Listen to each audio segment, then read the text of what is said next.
Très heureux de vous retrouver, mesdames et messieurs. Nous sommes lundi 17 septembre.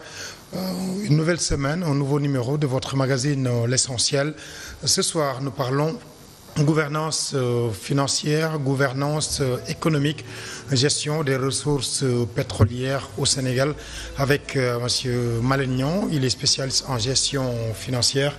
Bonsoir Malène. Vous êtes bien dans votre domaine d'activité. Le Sénégal accuse pratiquement un déficit budgétaire de 867 milliards et l'État a commis une loi de finances rectificative pour faire face aux fluctuations du baril du pétrole.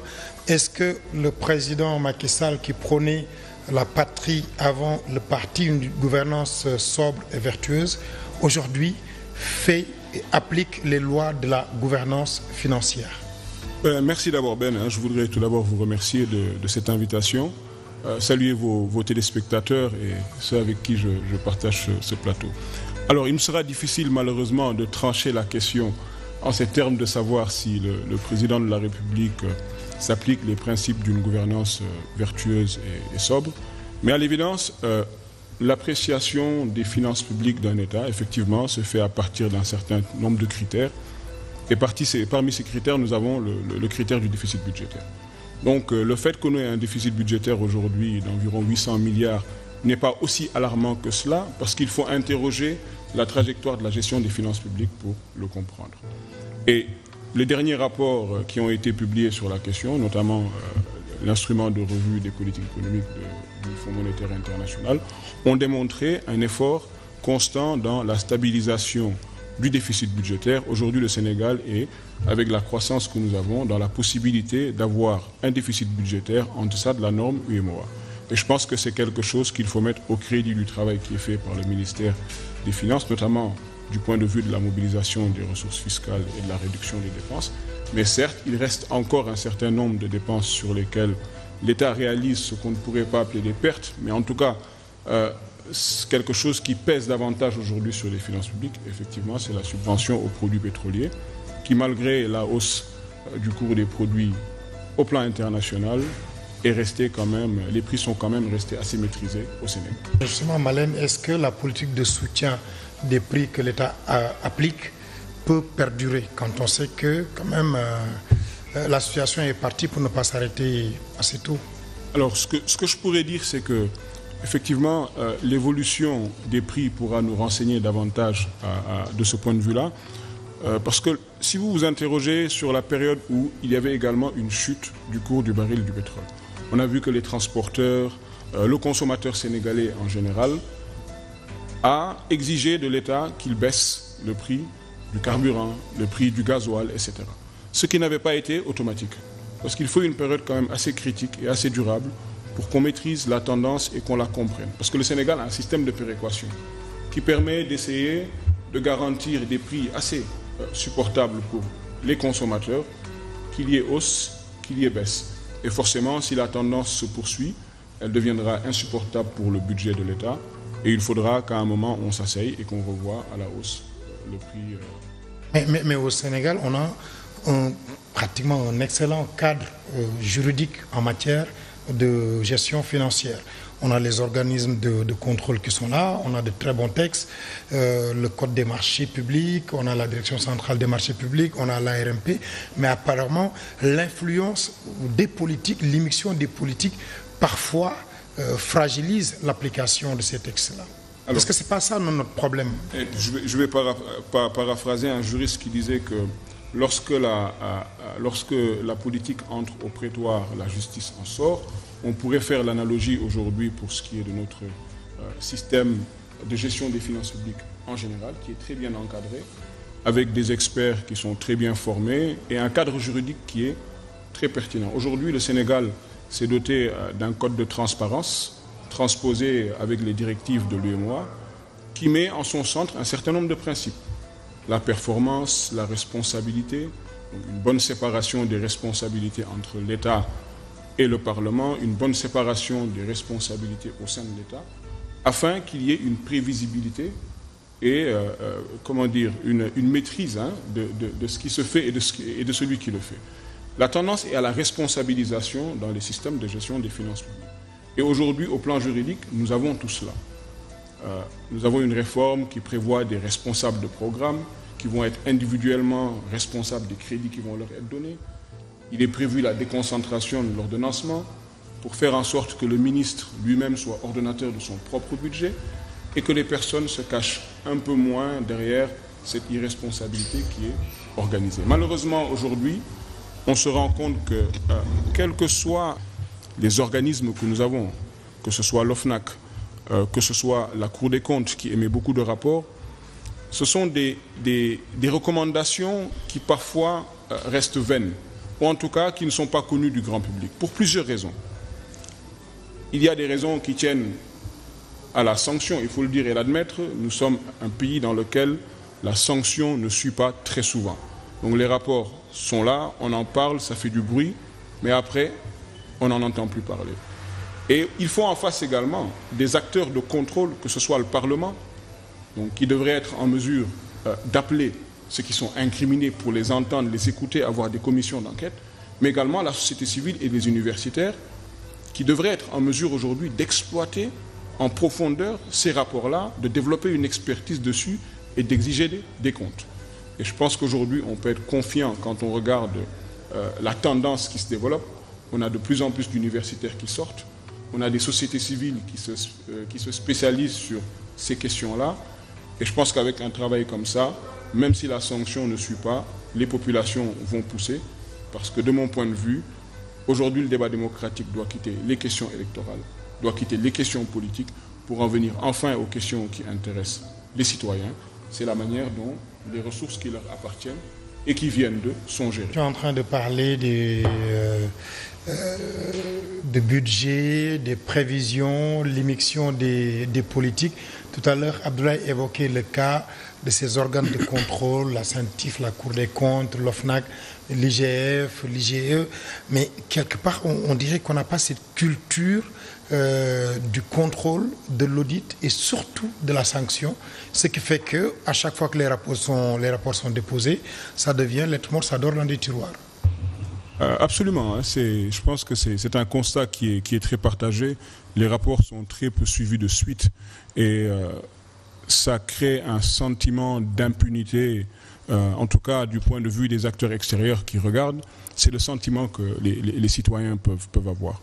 Et ce n'est pas pour rien aujourd'hui que la philosophie même des finances publiques dans nos États est rénovée, ou en tout cas doit être rénovée. On demande plus de transparence. Elle commence comment? Par l'accès à l'information. Mais qu'est-ce qu'on fait de l'information dont on dispose? On demande plus de participation, c'est des cadres qui sont créés. Mais qu'est-ce qu'on fait dans ces cadres-là? Donc je pense aujourd'hui qu'il est important, en plus des organes classiques de contrôle, que les citoyens puissent s'organiser pour pouvoir mener eux-mêmes ce contrôle-là. Et les initiatives qui ont le plus réussi... Mener ce combat, mais de quelle façon? Alors aujourd'hui, il y a des cadres qui sont prévus par le cadre juridique au Sénégal, notamment pour ce qui est de la décentralisation. Des comités de quartier sont prévus, des cadres de concertation sont prévus. Il y a des sociétés civiles qui sont très actives. Je ne voudrais pas faire la promotion de ces organisations-là, mais si vous prenez le cas de l'ONG 3D, il y a un travail considérable qui est fait dans nos 7 ou 8 bureaux régionaux et nous travaillons directement avec les communautés, que nous impliquons sur n'importe quelle question.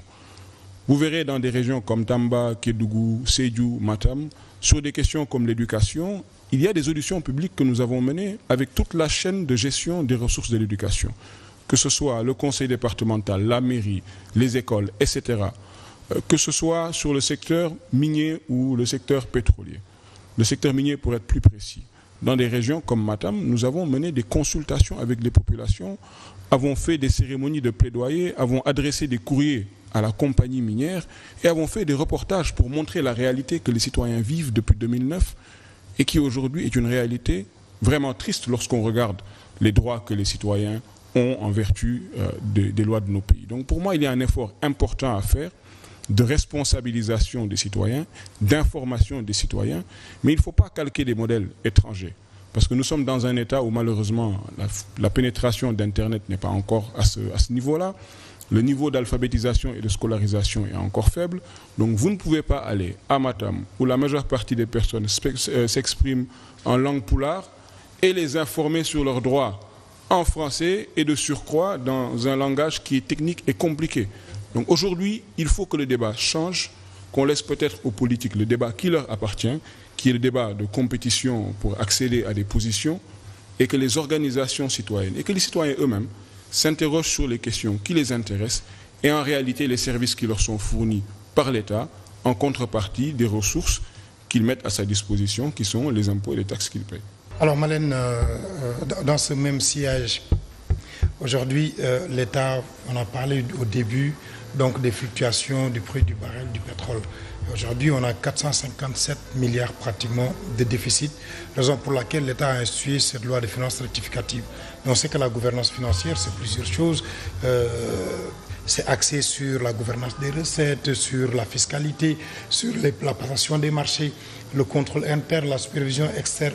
Mais est-ce qu'au Sénégal, véritablement, on a un État qui permet aux fonctionnaires et à la société civile de contrôler et d'aller fouiner pour avoir la bonne information, rendre compte au peuple et que ce peuple-là se dise nous sommes bien gouvernés financièrement s'entend ou pas, ce régime n'a plus sa place, il faut qu'il passe la mer. Alors je pense qu'on doit aussi à la vérité de dire que aujourd'hui en examinant les rapports, les documents qui sont produits par les services de l'État, vous verrez beaucoup de choses qui ne sont pas à leur avantage. Ça, c'est un premier constat qu'il faut faire. Il y a beaucoup de choses qui ne sont pas à leur avantage et malheureusement, comme je dis, elles ne sont pas suffisamment exploitées et elles ne sont pas suffisamment mises en avant pour que des sanctions ou que des mesures correctives soient prises.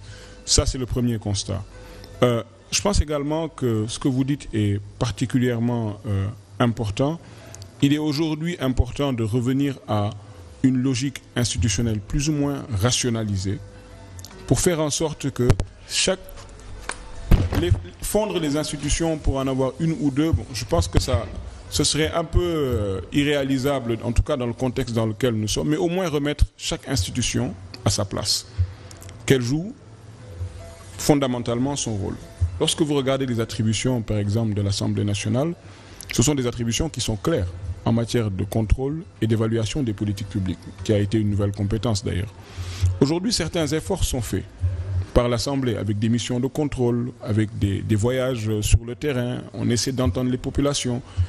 Mais le mécanisme par lequel nos représentants dans ces institutions sont choisis biaise déjà, en grande partie, en tout cas la perception que les citoyens peuvent s'en faire. On considère que ce sont des personnes qui sont acquises à une majorité, à une logique, donc qui sont acquises à une position. Et que dès lors, elles ne sont pas en mesure d'exercer le travail de contrôle qu'elles devraient exercer. Ce qui peut ne pas être le cas, parce que pour avoir eu certains comptes rendus de travaux en commission à l'Assemblée nationale, il y a un travail qui peut être très fouillé, qui est fait parfois. Mais malheureusement, encore une fois, comme vous le dites, les rapports sont là, les documents sont là, l'information est disponible. Quand il n'y a pas une suite que le citoyen juge intéressante, finalement, il se demande l'utilité de cette institution-là. Et donc, c'est le même constat qui peut être fait avec beaucoup d'agences. Vous avez vu combien les agences se sont développées durant la dernière décennie. Tous les rapports des organisations qui travaillent sur les questions, notamment le Fonds monétaire international, ont pointé du doigt l'exigence de rationaliser aujourd'hui ces agences-là pour réduire nos dépenses publiques. Et j'en viens à la question que vous avez posée, qui est de savoir si finalement, du point de vue de la gouvernance fiscale, on a un système qui permette de bien gérer nos ressources. En tout cas, l'information est disponible.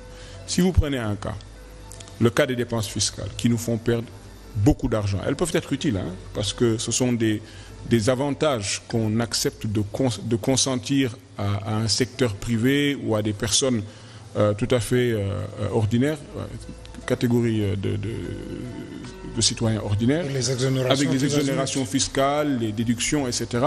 Ça peut être utile en ce que ça peut être incitatif. On peut favoriser un comportement, que les gens consomment davantage de l'énergie solaire, que les gens investissent davantage dans le secteur des exportations, qu'on investisse davantage dans le secteur agricole. Mais le problème qui se pose, c'est le même problème qui se pose pour les finances publiques en général. C'est la question de l'évaluation. Aujourd'hui, le dernier rapport qui est disponible sur l'évaluation des dépenses fiscales, il est de 2014. Si vous prenez les chiffres qu'on avait en 2013, on perdait déjà en moyenne 250 milliards de francs CFA par année pour des exonérations dont on ne connaît pas l'impact sur l'économie. Aujourd'hui, on a repris le modèle des zones économiques spéciales, qui sont nées finalement des zones franches, de l'entreprise franche d'exportation, qu'on n'a pas évaluée jusqu'aujourd'hui. Et c'est des zones dans lesquelles il n'y a pas de fiscalité, ou en tout cas sinon très faiblement fiscalisée. Et malheureusement, on ne sait pas ce que ça a comme impact dans l'économie, et pourtant on continue à perdre de l'argent dans ces zones-là. D'autres secteurs, le secteur informel, contribuent fortement à l'économie, mais sont très faiblement fiscalisés. On a des secteurs comme le secteur minier qui a un fort potentiel de recettes fiscales, mais qui, lorsque vous regardez, je pense dans le rapport de 2016 de l'ITIE, n'avait contribué qu'à 116 milliards de recettes fiscales, ce qui est extrêmement faible par rapport au potentiel que ça révèle. Et il y a des questions maintenant beaucoup plus profondes. Aujourd'hui, le niveau d'endettement que nous avons, quelle est la part que vont supporter nos enfants sur cela? Et est-ce qu'ils vont être en mesure de payer une partie de cette dette-là, tout en continuant de vivre normalement et de préparer leur avenir? La question de l'équité intergénérationnelle de la dette. Donc voilà un ensemble de questions qui, à mon avis, lorsqu'on parle de gouvernance fiscale, devraient intéresser les citoyens. Et j'interpelle justement... Mais est-ce qu'on peut s'en passer de ces dettes? La dette peut être utile. Oui. Elle est utile d'ailleurs lorsqu'elle est bien utilisée. Elle est utile lorsqu'elle est utilisée à créer, à contribuer à ce qu'on appelle la formation brute de capital fixe. Lorsqu'on arrive, grâce à la dette, à s'enrichir, parce qu'on a développé un ouvrage ou une infrastructure qui améliore les conditions de vie des personnes, qui permet de dégager des ressources pour payer le stock de la dette, en payer l'intérêt et dégager une marge pour pouvoir investir ou pouvoir améliorer les conditions de vie de nos citoyens, de nos concitoyens, oui, ça c'est important. Mais vous verrez également que le débat aujourd'hui qui se pose, ce n'est plus seulement la réalisation de l'investissement. Il y a également la question de la qualité de la dépense publique. Est-ce que l'investissement a été bien réalisé? Est-ce que l'investissement a été optimisé? Est-ce qu'on ne pouvait pas avoir un investissement de meilleure qualité à un prix moins important? Et je pense que c'est la question qui est souvent pointée du doigt. Ce ne sont pas les infrastructures ou les ouvrages ou les différents types d'investissements qui sont pointés du doigt.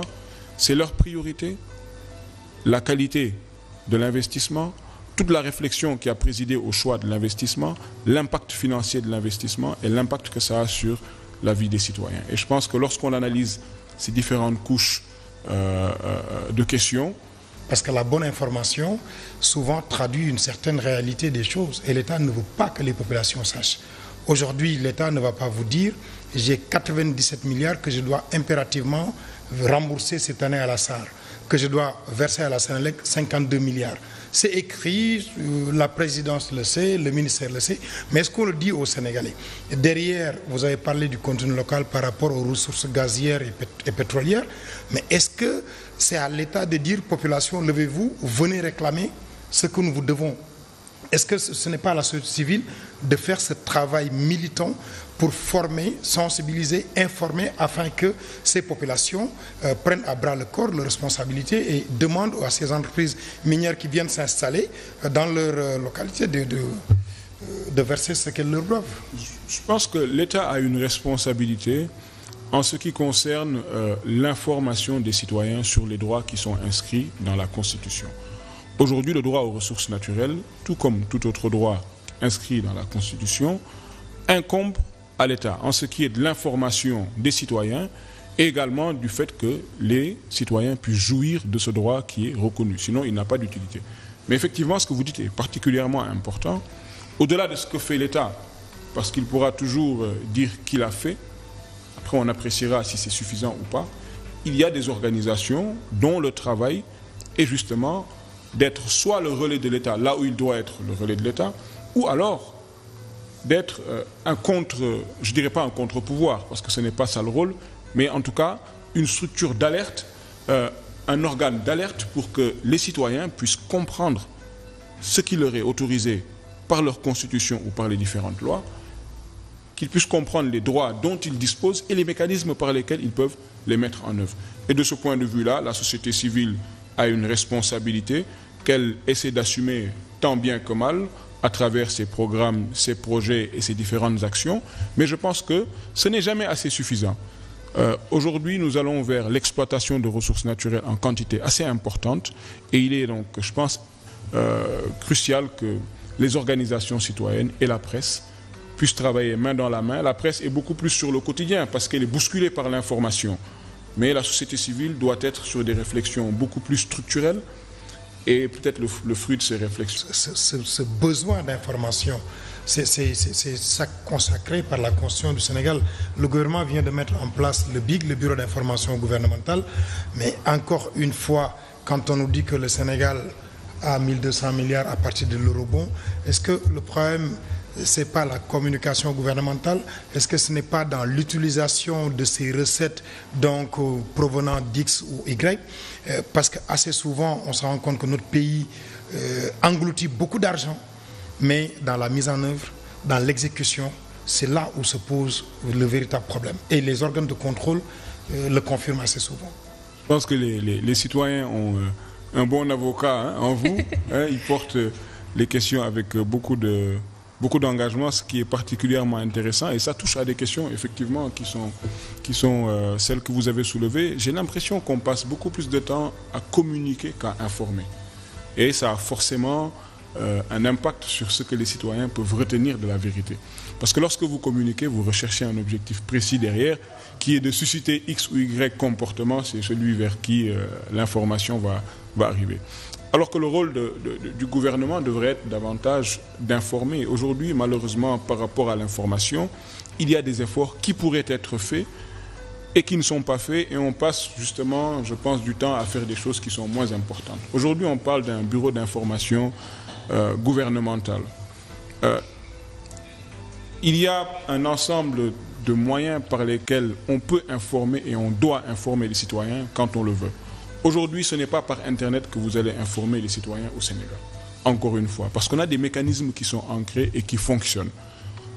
On a des radios communautaires, on a des Badianougor qui sont implantés, on a des PENCH, on a des organisations communautaires de base. Il y a plusieurs moyens par lesquels on peut informer les citoyens qui ne sont pas les moyens qui sont mis en œuvre. Et pour moi, aujourd'hui, peut-être, ce qui résume le problème de l'information au Sénégal, c'est le format de l'information, la langue qui est utilisée, les canaux qui sont utilisés et surtout le contenu qui est donné aux citoyens. Je pense que c'est des choses dont on peut discuter et rediscuter en d'autres cadres, mais lorsque vous avez une population qui a son pain quotidien à rechercher, comme vous le dites, vous pouvez toujours l'intéresser par l'information. Cela dépend de quelle information vous lui donnez. Et de la façon. Et si c'est une information qui améliore son rapport au service public et que ce citoyen comprend que ce service public, finalement, c'est un droit pour lui, ce n'est pas un cadeau qu'on lui offre, parce que souvent la manière dont vous êtes traité dans le service public est une manière, vous bénéficiez d'un traitement exécrable, ben, si le citoyen le comprend, finalement son rapport à la chose publique change et il est intéressé par l'information que vous lui donnez. Aujourd'hui, comment devrait-on gérer les finances publiques? Je pense que c'est une période où il faut être davantage vigilant, parce que ce n'est pas un problème sénégalais, c'est une réalité de toutes les démocraties. C'est une période où on sera moins tourné vers ce qui peut être rationnel du point de vue des choix du gouvernement, et une période où on peut être plus tourné vers des choix électoralistes. Ça fait quelques années qu'on nous parle d'année sociale. Bon, moi, ça m'a souvent fait rire parce que lorsqu'on parle d'année sociale, il faudrait que les dépenses sociales aient grimpé considérablement par rapport aux années précédentes. Si une année sociale, ça veut dire faire des dépenses qui pourraient peut-être intéresser davantage un certain électorat, nous ne sommes pas d'accord. Si c'est par contre quelque chose qui est dans une logique structurelle pour pouvoir améliorer et alléger les situations de nos concitoyens, d'accord, dans ce cas-là, on pourrait l'accepter. Mais toujours est-il que, pour moi, le système pose encore un certain nombre de problèmes. On va vers des élections, il y a beaucoup de choses qu'il faut surveiller. Parce qu'on n'a pas su avoir le courage de mener les réformes qu'il fallait faire. Aujourd'hui, les dépenses de campagne, il faudra les surveiller. Aujourd'hui, avec le parrainage, il faudra surveiller, entre guillemets, l'achat de personnes qui vont vous parrainer, en plus de l'achat de conscience, mais surtout encore le financement des candidats et des partis politiques. On est un pays qui commence à avoir davantage d'intérêt pour les investisseurs étrangers, qui ne sont pas forcément toujours des enfants de cœur. Ils ne vont pas passer par la voie normale, qui est de venir solliciter un contrat du gouvernement, etc., etc. Il y a beaucoup de choses qui se font derrière. Et c'est un moment où il faut surveiller toutes ces choses-là, voir l'argent vient d'où, il vient de qui est derrière tel ou tel candidat, qui est derrière tel parti, parce que c'est des choses qui peuvent avoir des conséquences désastreuses sur l'avenir du pays, dans la mesure où si des intérêts sont négociés sur le dos des Sénégalais, particulièrement durant cette période très sensible, on pourrait s'attendre forcément à ce qu'une récompense doive être donnée une fois que l'élection sera... Mais qui va assurer cette surveillance dont vous parlez? En tout cas, je sais que la société civile, moi je ne peux parler que de la société civile, ou en tout cas je ne peux parler sans me tromper que de la société civile, elle est en train de faire ce qu'il faut faire. À travers des programmes de suivi et d'observation des élections, de monitoring des élections. Aujourd'hui, il y a des initiatives de monitoring des médias, des initiatives de monitoring des violences électorales, des initiatives de monitoring de la corruption politique et l'observation des élections. Et ici, il faut comprendre une observation longitudinale, une observation structurelle. Mais vous oubliez le monitoring des dépenses des organisations de la société civile. L'atelier de ce matin, l'État est vraiment conscient du rôle, de l'impact, donc la sensibilisation que met la société civile en direction des populations. Absolument. Donc il y a de quoi contrôler ces organisations-là, voir d'où provient leur financement, comment est-ce que c'est utilisé. Ça permettra un tout petit peu de vous prendre à la gorge. Alors, on prendrait à la gorge celui qui a des choses à se reprocher. Mais ce que je pense effectivement, c'est qu'il est toujours bien de suivre l'utilisation qui est faite des ressources, parce que la société civile assure des missions quand même d'intérêt général. Et je pense que pour toute organisation qui se respecte, en tout cas la manière dont ça fonctionne aujourd'hui, il y a des audits qui sont faits, des contrôles qui sont faits. Donc l'information, elle est disponible dans les différentes organisations. Il y a des mécanismes de gouvernance qui existent. Et je pense qu'aujourd'hui, le Sénégal et les organisations que nous avons font beaucoup d'efforts dans ce sens-là. Et c'est justement des organisations professionnelles qui se professionnalisent tant du point de vue de la gestion financière que la gestion opérationnelle des programmes, qui vont intervenir dans ces projets. Si je prends un exemple, le collectif des organisations de la société civile pour les élections aura une dynamique assez importante, environ 2000 observateurs qui vont suivre tous les bureaux de vote des 14 régions du pays. Et en plus de cela, maintenant, vous avez un travail impressionnant de maillage du territoire et de suivi de la corruption, du monitoring. Et encore une fois, ce n'est pas une observation passive. Il ne s'agit pas de sortir après à la presse et de dire « voilà, on a constaté telle chose ici, on a constaté telle chose là-bas ». Non, il s'agira d'interpeller directement les décideurs et de leur dire « attention, dans telle localité, tant de cartes n'ont pas été distribuées. Et pourquoi ?» Dans ce sens également, vous êtes en train de faire un travail, mais quel est le rôle de l'État? Alors, d'abord, le rôle de l'État devrait être d'encadrer. Et aujourd'hui, il faut faire des lectures croisées entre la loi sur les partis politiques et le code électoral pour voir ce qui est prévu de ce point de vue-là. Et encore, nous, ce que nous regrettons fondamentalement, c'est que le travail de réflexion autour de la question des partis politiques en général avait été amorcé, mais ce travail pour nous n'a pas abouti. Nous avons eu l'impression que c'est des réformettes qui ont été faites. Le parrainage, quelques autres réformes, alors qu'il y avait tout un travail holistique qui avait été fait. La loi sur les partis politiques date de 81, elle a été révisée en 89, elle est laconique. Elle fait 4 articles, je pense. Depuis lors, il s'est passé beaucoup de choses. Des coalitions de partis, le statut du chef de l'opposition. Beaucoup de questions aujourd'hui qui minent encore le développement de la qualité de notre démocratie. Et parmi ces questions, on avait posé le financement des partis politiques, les dépenses de campagne et leur plafonnement, le contrôle de ces dépenses de campagne-là. Et malheureusement, la manière dont la question a été traitée ne satisfait personne. Les réformes jusqu'à présent ont été très sélectives. Et donc aujourd'hui, pour encadrer ces questions-là, il faudra qu'on aille résolument vers la réforme du code des partis politiques et que les gens admettent que le débat soit posé sur le financement des partis politiques, le financement de la campagne électorale et que ce soit suivi d'effet tant dans l'encadrement que dans le contrôle. De plus en plus. En tout cas, il est pertinent. En tout cas, il est très très pertinent et merci d'être passé sur ce plateau de l'essentiel. C'est moi qui vous remercie de l'invitation. Ça a été un plaisir de partager le plateau avec vous. Tout à fait. Il a l'image de Moundiaï Sissi. Oui, oui, c'est vrai, c'est vrai. 3D, c'est quand même de bonnes ressources humaines. Mais 3D, pourvu que le D nous donne beaucoup de 6. Inch'Allah.